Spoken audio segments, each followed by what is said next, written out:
Hello students, myself Aradhna Chaudhary and today we are going to discuss the topic carminated drugs। आज हमें carminative और GI regulators में जितने भी drugs हैं उनके बारे में पढ़ना है, उनके फार्माकोग्नोसी को डिस्कस करना है। तो सबसे पहले कार्मिनेटिव क्या होता है ये जान लेते हैं। तो कार्मिनेटिव एक तरह से वो ड्रग्स होती हैं जो कि पेन से रिलीफ दिलाती हैं, वो चाहे स्टमक का पेन हो या फिर इंटेस्टाइन से रिलेटेड पेन हो, उस पेन को ये ट्रीट करती हैं, रिलीफ दिलाती हैं और जो जीआई ट्रैक्ट में गैस होती है उसे एक्सपेल करने में भी हेल्प करती है। किसके थ्रू? By peristalsis.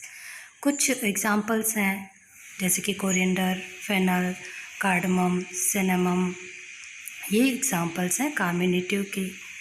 इसमें डेफिनेशन आपको बताई गई है जैसे कि these are soothing medications that act by relieving pain in stomach and intestine and expel flatulence and gas from the GIT by increasing peristalsis.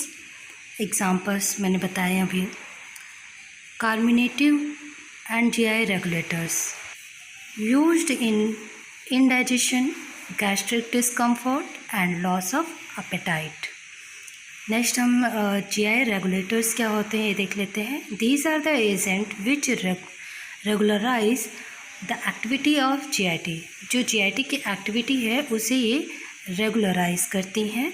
Example जैसे कि बिटर स्टोमैटिक्स, स्टिमुलेंट्स एट्सेट्रा। इसमें देख सकते हैं एग्जाम्पल्स दिए हुए हैं। नेक्स्ट हम ये जान लेते हैं कि जो एम्बेलिफेरस फ्रूट्स हमें पढ़ना है उनके क्या कैरेक्टरिस्टिक्स होते हैं। तो आइए इसको हम डिस्कस करते हैं कैरेक्टरिस्टिक को। फर्स्ट कैरेक्टर देखते हैं कि क्या है। They are usually क्रीमोकार्प्स। क्रीमोकार्प्स होते हैं आइदर इंटायर और सेपरेटेड इनटू इट्स मेरिकार्प। ये सेपरेटेड होते हैं मेरिकार्प में। At the apex of fruit, fruit के अपेक्स पे में भी फाइव स्मॉल सेपल्स होते हैं। जैसे कि एग्जांपल कोरिएंडर में 5 सेपल्स होते हैं उसके एपेक्स पे। And in the centre two styles होते हैं surrounded by disc like nectary forming the stylopod. Next, each mericarp has 2 surfaces, a flat surface called the commissural surface and a rounded one called the dorsal surface। The dorsal surface shows 5 raised ridges, जिसमें dorsal surface में 5 raised ridges होती हैं over the vascular bundle के ओर called primary ridge। जो 5 raised ridges होती हैं इन्हें primary ridges कहते हैं। Between which may be found 4 ridges over the secretory canals, जिसमें से 4 ridges जो होती हैं वो सेकेंडरी ridges होती हैं। Primary ridges are prominent except in coriander, where the secondary ridges are more conspicuous। और भी बहुत सारे इसमें कैरेक्टर्स हैं जैसे कि इंडोकार्प और मेरिकार्प से रिलेटेड। जैसे the endocarp mother cells are divided into groups of narrow parallel cells which may be parallel to each other. Each mericarp encloses a single seed derived from Atropus ovule। The seed shows a large oily endosperm, small apical embryo and a raphe in the middle of the commissural side। Mostly the mericarp is longitudinally transferred by 5 vascular bundles in the primary ridges and by 6 cysogenous secretory ducts called vitae। The vitae may be simple as in fennel, branched as in anise, or almost inconspicuous as hemlock। The endosperm cells contain aleuron grains, जिनमें aleuron grains होते हैं endosperm cells में, enclosing a globoid and 1 or more micro rosette crystals of calcium oxalate। Umbelliferous fruits usually contain volatile oil secreted by the vitae.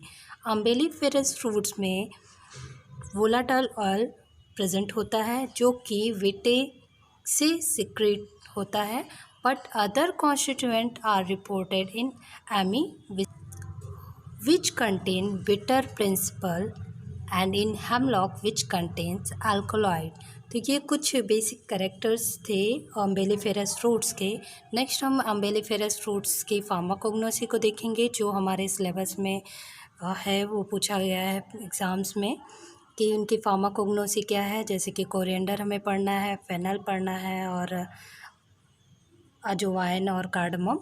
आज की lecture में हम इनकी pharmacognosy को डिस्कस करेंगे। तो आइए स्टार्ट करते हैं। कोरिएंडर की फार्माकोग्नोसी हम सबसे पहले देखते हैं कि कोरिएंडर क्या होता है। कोरिएंडर के सबसे पहले हम सिनोनिम्स देख लेते हैं।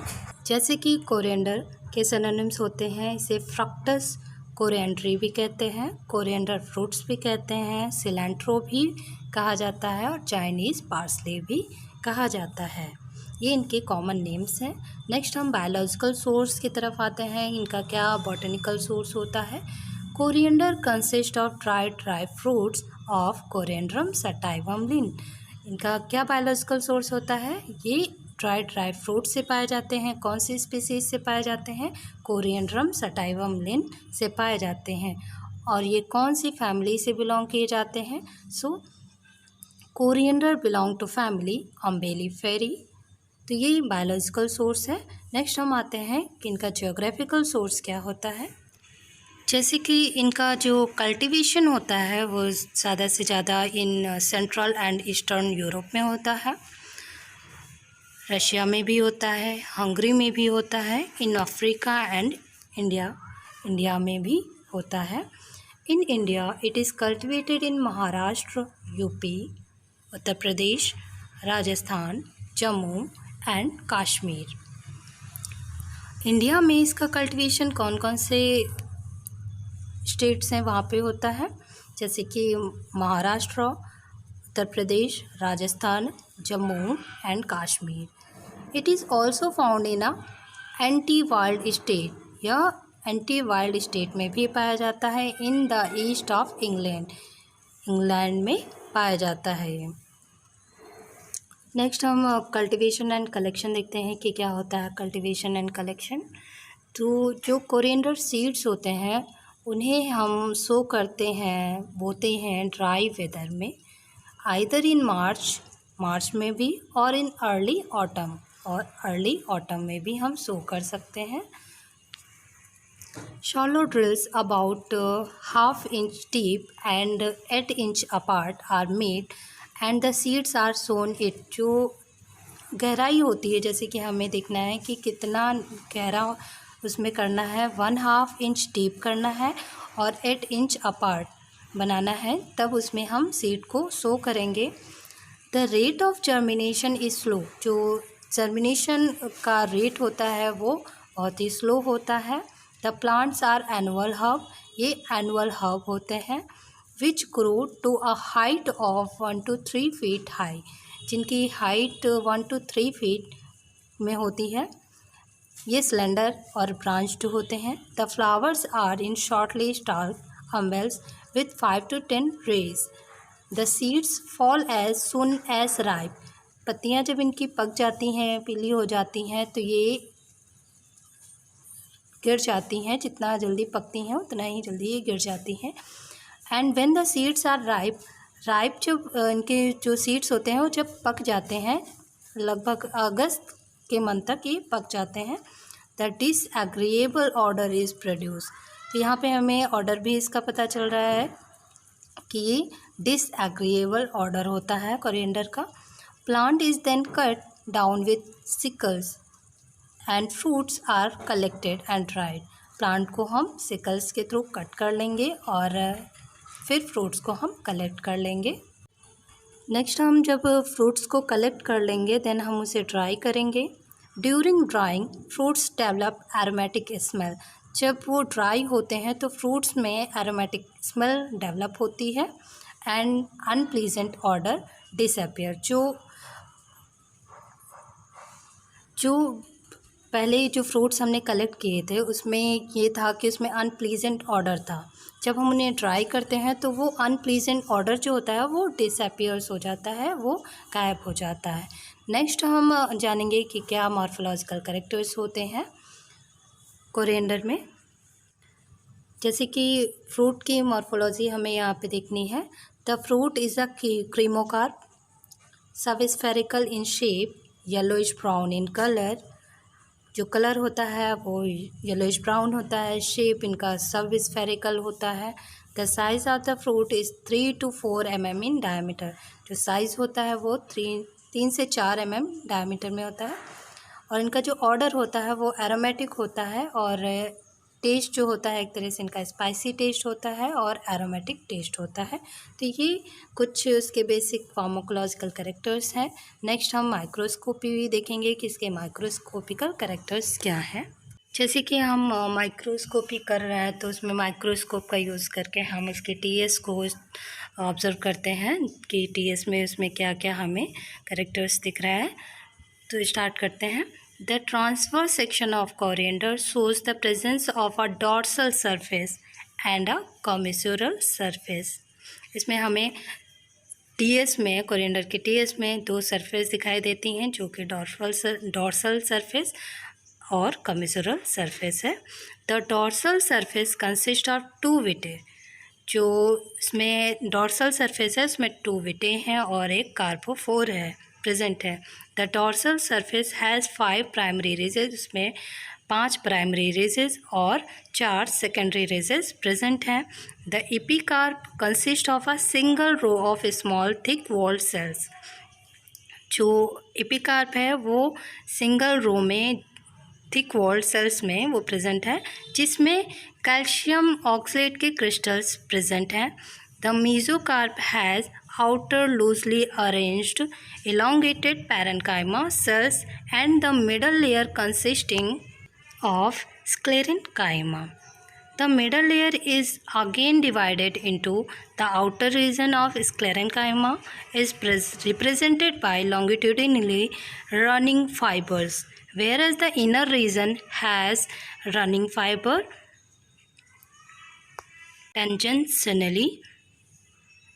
The vascular bundles are present below the primary raises. जो vascular bundles हैं वो primary रेजेस की just below present है। The inner layer has polygonal irregularly arranged parenchyma cells. The endocarp has circuitry arrangement. In the testa it has single layer। टेस्टा में यह single layer में है। Yellowish sales हैं, yellowish colour में sales हैं। And the endosperm is thick. जो endosperm है वह थिक है, पॉलीगोनल है, colourless parenchyma with fixed oil and aleurone grains. यहाँ पे टीएस सेक्शन जो कोरिएंडर का है वो मेरिकार्प का पोर्शन यहाँ पे वो दिखाया जा रहा है। आप इसमें इसका एनाटॉमिकल स्ट्रक्चर भी देख सकते हैं। नेक्स्ट हम आते हैं केमिकल कॉन्स्टिट्यूएंट्स में कि कौन कौन से केमिकल कॉन्स्टिट्यूएंट्स प्रेजेंट हैं कोरिएंडर में। Coriander consist of about 1% of volatile oil. Coriander में 1% वोलाटाइल ऑयल प्रेजेंट है। The chief volatile components are D linalool, जिसमें डी लेनालूल है जो कि कोरिएंड्रॉल है। क्या कहेंगे हम उसे? कोरिएंड्रॉल, जो कि वोलाटाइल ऑयल है 1%। अलॉन्ग विथ अदर कॉन्स्टिट्यूएंट, और भी अदर कॉन्स्टिट्यूएंट्स हैं like borneol, p cymene, camphor, geraniol, limonene and alpha pinenes. ये अदर कॉन्स्टिट्यूएंट्स हैं। The fruits also contain fatty oil. Fruit में फैटी ऑयल भी प्रेजेंट होता है। एंड हाइड्रोक्सी कॉमेरिन्स भी प्रेजेंट है। The fatty oils include acids of petroselinic acid, oleic acid, linoleic acid, whereas the hydroxycoumarins include the umbelliferone and scopolamine। ये present है, जहाँ पे कुछ केमिकल स्ट्रक्चर भी हैं जैसे कि बोर्नियोल, लिनालून और पीसाइमीन का आप इसमें देख सकते हैं स्ट्रक्चर। नेक्स्ट हम बात करें इनके यूजेस का कि कोरिएंडर के क्या यूज़ होते हैं। तो यह एरोमेटिक होता है, हमें पता है इनका टेस्ट भी एरोमेटिक होता है और ऑर्डर भी एरोमेटिक होता है। तो एरोमेटिक की तरह भी यूज़ किया जाता है, एज अ कार्बोनेटिव भी यूज़ किया जाता है, क्योंकि हम कार्बोनेटिव की कैटेगरी में वो पढ़ रहे हैं, तो कार्बोनेटिव की तरह भी यूज़ किया जाता है, स्टिमुलेंट की तरह भी, अल्टरेटिव की तरह भी, और एंटी स्पाज्मोडिक की तरह भी यूज़ किया जाता है। और भी बहुत सारे यूज़ हैं, जैसे कि डायफोरेटिक और फ्लेवरिंग एजेंट की तरह भी यूज़ किया जाता है। जैसे कि इसका यूज़ रेफ्रिजरेंट की तरह भी होता है, टॉनिक अपेटाइज़र की तरह भी किया जाता है, डायूरेटिक की तरह भी यूज़ होता है, अफ्रोडिजियक में भी इसका यूज़ किया जाता है, एंड स्टोमैकिक की तरह भी यूज़ करते हैं। Coriander can be applied externally for rheumatism and also painful joints, जो जॉइंट्स में पेन होता है उसके लिए भी यूज़ किया जाता है। The infusion of decoction of dried fruit of cardamom is useful for the treatment of sore throat, indigestion, vomiting, flatulence and other intestinal disorders. तो ये यूजेस हैं। नेक्स्ट हम फेनल के फार्माकोग्नोसी को डिस्कस करेंगे। सबसे पहले हम सिनोनिम्स देख लेते हैं कि फेनल के सिनोनिम्स क्या होते हैं, कॉमन नेम्स क्या होते हैं। फ्रक्टस फाइनिकुलाई भी कहते हैं, फेनल फ्रूट्स भी कहते हैं, और फेनकेल भी कहा जाता है। फ्लोरेंस फेनल के नाम से भी जाना जाता है, स्वीट फेनल, वाइल्ड फेनल और लार्ज फेनल की तरह भी इसे जाना जाता है। नेक्स्ट हम बायोलॉजिकल सोर्स को डिस्कस करते हैं। बायोलॉजिकल सोर्स क्या होता है, एक तरह से ड्राइड राइप फ्रूट्स और फेनिकुलम वल्गैर मिलर की स्पीसीज से ये ऑब्टेन किए जाते हैं, और इनका जो फैमिली होती है वो अम्बेलिफेरी, क्योंकि ये अम्बेलिफेरस फ्रूट्स हैं तो इनकी फैमिली भी अम्बेलिफेरी होगी। नेक्स्ट हम जियोग्राफिकल सोर्स की बात करते हैं कि ये कहाँ पाया जाता है। Fennel is indigenous to Mediterranean countries, ये इंडिजिनस होता है मेडिटेरियन कंट्रीज़ का, और एशिया का भी ये इंडिजिनस है। It is largely cultivated in France, इसका जो लार्ज कल्टिवेशन होता है वो फ्रांस में होता है। Saxony, Japan, Galicia, Russia, India and Persia, यहाँ पर इनका कल्टिवेशन होता है। नेक्स्ट हम हिस्ट्री देख लेते हैं कि क्या हिस्ट्री होती है फेनल की। Fennel was well known to the ancient, बहुत ही पहले से फेनल को जाना जाता है। And it was also cultivated by the ancient Romans के थ्रू इनका कल्टिवेशन होता था। For its aromatic fruits and edible shoots, इनका जो शूट्स हैं उन्हें खाया जाता था, और इनके जो फ्रूट्स हैं उनको एरोमेटिक की तरह भी यूज़ किया जाता था। और भी बहुत सारे इनके दिए हुए हैं, जैसे कि fennel seeds are commonly taken after meals to prevent gas and stomach upset, जैसे कि फेनल के सीड्स को खाना खाने के बाद लिया जाता था गैस को रोकने के लिए और स्टमक अपसेट को प्रिवेंट करने के लिए लिया जाता था। और जो फेनल का यूज़ है, जैसे कि फेनल शूट और सीड का यूज़ है, वो मेंशन्ड है इन ancient record of Spanish agriculture dating AD 961। Next हम कल्टीवेशन और कलेक्शन की बात करते हैं कि क्या होता है इनका कल्टीवेशन एंड कलेक्शन। जैसे कि फेनल हार्डी ब्यूटीफुल प्लांट होता है, पेरिनियल हर्ब होता है, अम्बेलिफेरस हर्ब होता है, और इसमें येलो फ्लावर्स होते हैं जिसकी लीव्स फेदरी होती हैं, और यह बहुत सारे पार्ट्स में या वर्ड के बहुत सारे प्लांट्स में ये वाइल्ड ग्रोथ भी होता है। Fennel is propagated by seeds, इनका जो प्रोपोगेशन होता है वो सीड्स के द्वारा होता है, और कब किया जाता है, ड्यूरिंग अप्रैल के दौरान किया जाता है। और कैसे सॉइल होनी चाहिए, ऑर्डिनरी सॉइल होनी चाहिए। Fennel requires abundance sunlight, fennel को सनलाइट की रिक्वायरमेंट होती है, and is adapted to dry in sunny situations. It does not call for heavily manured ground, but it will yield more on well-drained calcareous soil. About 4.5 to 5 of seed are sown per acre, either in drills or 15 inches apart, evenly covered rich soil. The plants grow to a height of 2 meter, erect and cylindrical, and take enough space in branching. Most of the branches bearing leaves cut into the very finest of segments. The plant bears fruits in the second year and the bright golden flowers. Flat terminal umbel bloom in July and August. The fruits are collected by cutting the stems in September. Fruits का collection cuttings के through होता है, stem की cuttings के through सितंबर में. When the fruits are ripe, जब fruits पके हों, the stems are dried on sieves under sun and later beaten to separate the fruits. Beat करके उन्हें अलग किया जाता है फ्रूट्स को. नेक्स्ट हम कैरेक्टरिस्टिक्स देखते हैं, मॉर्फोलॉजिकल कैरेक्टर्स देखते हैं कि क्या होते हैं. The fruit is an entire cremocarps. पूरा जो फ्रूट होता है वो पूरा का पूरा क्रीमोकार्प्स होता है विथ पेडिसल्स. फनल का जो शेप होता है वो ओवल ऑब्लॉन्ग होता है और इनका जो साइज़ होता है 5 to 10 mm लॉन्ग होता है और 2 to 4 mm ब्रॉड होता है. और इनका जो कलर होता है greenish brown to yellowish brown colour में होते हैं. और इनमें प्रोमिनेंट प्राइमरी 5 रिजेस होती हैं और इनके अपेक्स पे स्टाइलोपॉड प्रेजेंट होता है. ये यहाँ पे फिगर दिखाया गया है आपको. नेक्स्ट हम बात करते हैं इनकी माइक्रोस्कोपी का. जैसे कि टीएस जो हम ट्रांसफ़र सेक्शन ले रहे हैं इसका फेनल के मेरिकार्प रीजन का, वहाँ पे प्रोमिनेंट सरफेस दिखेंगी जिसमें डॉर्सल और कमिसरल सरफेस है. और इसमें कमिसरल सरफेस में कार्पोफोर और 2 विटे प्रेजेंट होंगे और डॉर्सल सरफेस जिसमें टोटल 5 रिजेस प्रेजेंट होंगी. The mericarp is divided into pericarp. Pericarp में डिवाइडेड होगा जिसमें एपिकार्प और मेसोकार्प होंगे.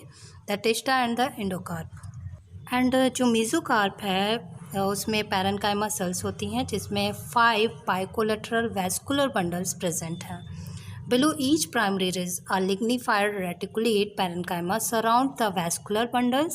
There are 4 vitae on dorsal surface and 2 vitae on commissural or the ventral surface. Next जैसे कि इंडोस्पर्म की बात करें तो endosperm consist of thick walled wide polyhedral colorless cells.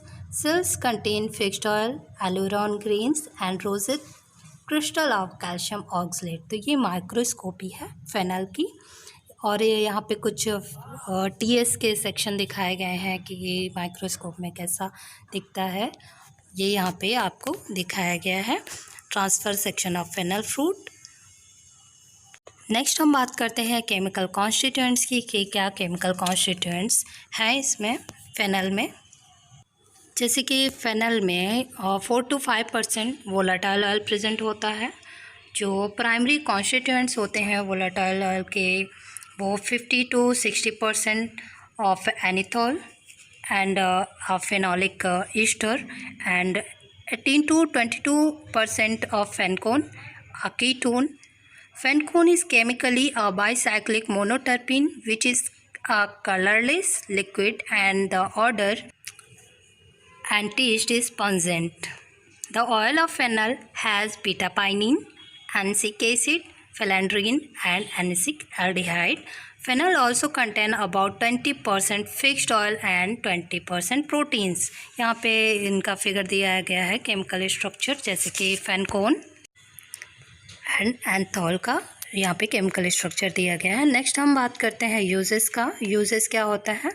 Fennel is used as stomachic aromatic diuretic and carminative and also diaphoretic and as a digestive, pectoral and a flavouring agent की तरह भी use होता है. Anethole may have estrogen like activity. Anethole में estrogen like activity होती है. And inhibit spasm in smooth muscle. Smooth muscles में जो स्पाज्म होते हैं उसे ये रोकते हैं. Fennel can increase production of bile. Bile के प्रोडक्शन को ये बढ़ाता है. Used in the treatment of infant colic to promote menstruation in women, can increase lactation, act as antipyretic, antimicrobial and anti-inflammatory. ये यूजेस हैं नेक्स्ट हम discuss करेंगे अजवाइन की फार्माकोग्नोसी को, कि अजवाइन का फार्माकोग्नोसी क्या होती है। तो सबसे पहले बायोलॉजिकल सोर्स देख लेते हैं। बायोलॉजिकल सोर्स ये हमें पता है कि हमें अजवाइन से सीड्स मिल रहे हैं, जैसे कि ड्राइड राइप सीड्स। अब हमें किस स्पीसीज से ये मिल रहे हैं? ट्रैकिस्पर्मम एमी, जो कि इनके स्पीसीज है। Biological source ajwain is the dried ripe seeds of trachyspermum ammi belonging to family apiaceae. Next हम इनके जोग्राफिकल सोर्स को डिस्कस करते हैं कि ये कहाँ पाए जाते हैं। इनका geographical source, it is a native of Egypt, Egypt का नेटिव होता है। And grown through out India, और पूरे इंडिया में यह ग्रो किया जाता है, पाया जाता है।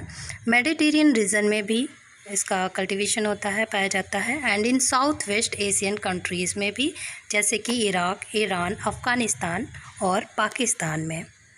नेक्स्ट हम बात करें कल्टीवेशन एंड कलेक्शन की, तो ajwain is an erect, glabrous और minutely pubescent branched annual herb up to 90 centimetre tall, 90 centimetre tall होता है। The crop is grown in cold weather, cold weather में इसकी फसल ग्रो होती है। Both as a dry crop and under irrigation. It grows on all kind of soil, सभी प्रकार की मिट्टी में यह ग्रो करता है। But does well on loams, जो क्लेई लोम्स होते हैं उसमें ये ज़्यादा डेवलप करता है, ग्रो करता है। सीड को हम ब्रॉडकास्ट मेथड के थ्रू सो कर सकते हैं। मॉइस्ट सॉइल होनी चाहिए, और सितंबर टू नवंबर के बीच में सो करते हैं सीड्स को। Germination takes in 5 to 15 days, germination 5 से 15 दिनों के बीच में होता है। Depending upon climatic condition, climatic condition पे डिपेंड करता है। First irrigation should be light, पहली जो इरिगेशन होती है वो लाइट होनी चाहिए। The flowering takes place in about 2 months, flowers उसमें 2 months में आते हैं। द हार्वेस्टिंग पीरियड इज़ फरवरी और मार्च, जो हार्वेस्टिंग पीरियड होता है वो फरवरी और मार्च होता है। The fruits become ready for harvesting when the flower heads turn brown, जब फ्लावर ब्राउन में चेंज हो जाएंगे तब इन्हें, जो फ्रूट्स होते हैं इनके, वो हार्वेस्ट कर लेंगे। Plants then pulled out by the roots and dried, plants को पुल्ड खींचना है और रूट्स के थ्रू, और उन्हें ड्राई करना है। The dried fruits are separated by carefully rubbing with hands और फीट। नेक्स्ट हम इनके कैरेक्टर्स को देख लेते हैं कि क्या इनके कैरेक्टर्स होते हैं, मॉर्फोलॉजिकल कैरेक्टर्स क्या होते हैं। जो इसमें फ्रूट होता है वो पूरा का पूरा क्रीमोकार्प होता है, और इसमें सेपरेटेड मेरिकार्प्स। क्रीमोकार्प्स आर ओवाइड होते हैं और ओवेट होते हैं। और इसमें जो साइज़ होता है इनका एक तरह से 1.7 to 3 mm लॉन्ग और 1.5 to 2.4 mm ब्रॉड होता है। Dirty yellow to yellowish brown colour में होते हैं। And half to third apical portion has slight purplish tinge. At the top of cremocarp is a bifid stylopod surrounded by 5 minute sepals. Each mericarp shows 5 light-colored ridges and is covered with light yellow protuberances. The drug has an agreeable odor. Next हम इनका figure आप यहाँ पे देख सकते हैं कि कैसे ये होते हैं। नेक्स्ट हम केमिकल कॉन्स्टिट्यूएंट्स की बात करते हैं। जैसे कि अजवाइन में केमिकल कॉन्स्टिट्यूएंट्स में इसेंशियल ऑयल प्रेजेंट होता है, जो कि 2 to 3.5% के बीच में होता है। प्रोटीन होता है जो कि 17.1% होता है। एंड फैट होता है जैसे कि 21.8% में प्रेजेंट होता है। अजवाइन ऑयल इज़ अ कलरलेस और ब्राउनिश येलो लिक्विड। अजवाइन का जो कलर होता है वो एक तरह से कलरलेस भी होता है और ब्राउनिश येलो लिक्विड भी होता है। और जो ऑर्डर होता है जैसे कि characteristic odour of thymol and a sharp taste, thymol भी इसमें प्रेजेंट होता है। The principal constituent of the oil और फेनॉल, जो प्रिंसिपल कॉन्स्टिट्यूएंट्स होते हैं ऑयल में वो फेनॉल होता है। मेनली थाइमोल जो कि 35 से 60% के, और इसमें कार्बाक्रोल भी प्रेजेंट है, पिसाइमीन और alpha beta pinenes and dipentene. The the fatty oil is composed of palmitic, petroselenic, oleic, linoleic and 5-6 octaenoic acid present होते हैं। ये केमिकल कॉन्स्टिट्यूएंट हैं। नेक्स्ट हम यूजेस के बारे में बात करते हैं कि क्या यूजेस होते हैं। तो ये अजवाइन स्पाइसेस की तरह यूज़ किया जाता है करीज में, पिकल्स में, सर्टेन टाइप्स ऑफ बिस्किट्स के प्रिपरेशन में, कॉन्फेक्शनरी में एंड इन बेवरेजेस में भी यूज़ किया जाता है। It is valued for its anti spasmodic की तरह भी ये वर्क करता है, स्टिमुलेंट की तरह भी, टॉनिक, और इसमें कार्बोनेटिव प्रॉपर्टीज़ भी होती हैं। It is given in flatulence को रिलीज़ करने में ये इसे दिया जाता है। Atonic dyspepsia, diarrhoea and cholera में भी इसे दिया जाता है। It is used most frequently in conjunction with asafoetida, myrobalans and rock salt myrobalans asafoetida के साथ भी इसे लिया जाता है। Ajwain is also effective in relax sore throat and in bronchitis and often constitute an ingredient of cough mixture। तो ये uses हैं। Azwain oil is used as an antiseptic, aromatic carminative for perfuming, disinfectant, soaps and as an insecticide। The oil is used as an expectorant also in bronchial pneumonia and some respiratory ailments में भी इसे use किया जाता है। Next हम दूसरी drug जो हमारी आज के लेक्चर में लास्ट ड्रग है, कार्डमम की फार्माकोग्नोसी को डिस्कस करेंगे कि क्या है कार्डमम की फार्माकोग्नोसी। तो आइए स्टार्ट करते हैं कार्डमम को। सबसे पहले हम सिनोनिम्स जान लेते हैं कि क्या होते हैं कार्डमम के कॉमन नेम्स। कार्डमम फ्रूट्स के नाम से भी जानते हैं, कार्डमम सीड के नाम से भी, और कार्डमोमी सेमिना, मालाबार कार्डमम, कैप्लागा, ताती इलायची एंड एलम के नाम से भी जानते हैं। नेक्स्ट हम इनका बायोलॉजिकल सोर्स क्या होता है, बायोलॉजिकल सोर्स देख लेते हैं। तो ये एक तरह से ट्राइड्राइप सीड्स होते हैं इलेटेरिया कार्डमम के, जो कि जिंजिबरेसी फैमिली से बिलोंग करते हैं। नेक्स्ट हम जियोग्राफिकल सोर्स पे आते हैं। तो इनका जो कल्टीवेशन होता है वो साउथ इंडिया में होता है, और भी कई सारे प्लेसेस हैं जैसे कि मैसूर, केरला में भी इनका कल्टीवेशन किया जाता है। नेक्स्ट हम कल्टीवेशन एंड कलेक्शन देख लेते हैं कि क्या होता है कार्डमम का। ये एक तरह से पेरिनियल हब होते हैं, और इनका जो कल्टिवेटेड इन फॉरेस्ट जैसे कि 2500 to 5000 फीट अबव होते हैं सी लेवल से। It grows to a height of 6 to 10 feet. इनकी जो हाइट होती है वो 6 से 10 फीट होती है। Creeping root stock. The seeds are first sown in nurseries. पहले इन्हें नर्सरीज में सो करते हैं, and then transplanted into rich moist soil. फिर इन्हें जो मॉइस्ट सॉइल होती है उन्हें ट्रांसप्लांट कर देते हैं। When the seedlings are a year old, जब seedlings 1 साल पुरानी हो और about 30 सेंटीमीटर की हो, small crops are obtained after the 3rd year till 6 to 7 years। It flowers in April and May। इनके जो flowers हैं वो अप्रैल और मई में आते हैं। And the fruits gathering last in dry weather for 3 months, starting in October when the color turns from green to yellow। The collected fruits are wash to remove the impurity. जो fruits को collect करेंगे उन्हें wash करेंगे impurity को remove करने के लिए, जैसे कि sand. And the fruits are dried quickly by putting them on trays in thin layers expose to sunlight में हम इसे ट्राई करेंगे with occasional sprinkling of water and dried. Next हम करेक्टरिस्टिक्स देख लेते हैं कि क्या मॉर्फोलॉजिकल करेक्टर्स होते हैं। Cardamom has simple erect stems. Cardamom में सिंपल और इरेक्ट स्टेम होती है। जो लीव्स होती हैं वो लैंसियोलेट होती हैं। जो अपर सरफेस होती है वो ग्लैब्रस होती है और डार्क ग्रीन कलर की होती है। Whereas it is light green and silky below, और ये लाइट ग्रीन और सिल्की होता है below.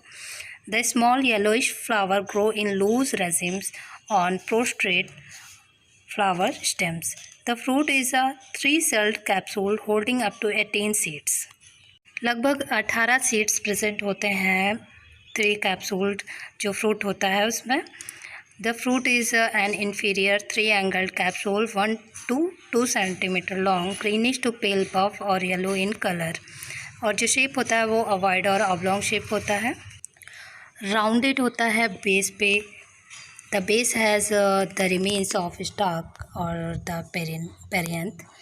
Seeds are derived from the anatropous ovules and the seeds are attached in double rows with axial placentation and the membranous septa. The seeds are about 1/5 of an inch long, angular. यहाँ पे figure दिखाया गया है कि कैसे दिखता है, इसमें क्या क्या प्रेजेंट है, जैसे रैफे और ऑपरकुलम. यहाँ पे कुछ टीएस का सेक्शन कार्डमम का दिखाया गया है. आप इसमें देख सकते हैं एपिडर्मिस, रैफे और oil layer, sclerenchyma, embryo, endosperm, perisperm कहाँ पर प्रेजेंट है और उनका टीएस सेक्शन में आप इसमें देख सकते हैं. नेक्स्ट हम बात करते हैं कि कौन कौन से केमिकल कॉन्स्टिट्यूएंट्स प्रेजेंट होते हैं कार्डमम में. तो इसमें 3 to 6% वोलेटाइल ऑयल प्रेजेंट होता है फिक्स्ड ऑयल के साथ में. साल्ट ऑफ पोटेशियम के साल्ट प्रेजेंट होते हैं. कलरिंग प्रिंसिपल होता है. नाइट्रोजिनस म्यूसिलेज प्रेजेंट होता है और एनएक्रिड रेजिन भी होता है, स्टार्च भी होता है और लिग्नियस फाइबर्स और ऐश भी प्रेजेंट होता है. The active constituent of the volatile oil is cineole. जो एक्टिव कॉन्स्टिट्यूएंट होता है वो सिनियोल है. जो अदर एरोमेटिक कंपाउंड्स हैं जैसे कि terpinyl acetate, terpineol, borneol, terpinene etcetera. The oil is colourless. जो ऑयल होता है वो कलरलेस होता है जब ये फ्रेश होता है, बट बिकम्स थिकर, या थिक हो जाता है. मोर येलो, फिर ये मोर येलो कलर में होता है और लेस एरोमेटिक होता है जब हम इसे स्टोर करके रखेंगे. It is soluble in alcohol. Alcohol में सॉल्युबल होते हैं और readily in 4 volumes of 70% alcohol, producing a clear solution. ये कुछ स्ट्रक्चर, केमिकल स्ट्रक्चर दिए गए हैं सिनियोल, बोर्नियोल और अल्फा टर्पिनॉल के. नेक्स्ट हम यूजेस के बारे में बात करते हैं कि क्या यूजेस होते हैं कार्डमम के. तो cardamom is used as an aromatic, carminative, stimulant, stomachic, expectorant, diaphoretic, digestive, appetizer and also used as flavoring agent. It is used in the treatment of respiratory disorders. Respiratory disorders के treatment में use किया जाता है like asthma, bronchitis, cough, nausea, vomiting, indigestion, headache, diarrhea, cold और flatulence. Also used as spice in cooking में यह spices की तरह भी यूज़ करते हैं और फ्लैटुलेंस को रिलीज़ करने में भी यूज़. आज हमने कार्मिनेटिव कैटेगरी के ड्रग्स के बारे में, इनके फार्माकोग्नोसी को डिस्कस किया. नेक्स्ट हम जो रिमेनिंग ड्रग्स हैं वो नेक्स्ट लेक्चर में डिस्कस करेंगे. Thank you so much for watching the video.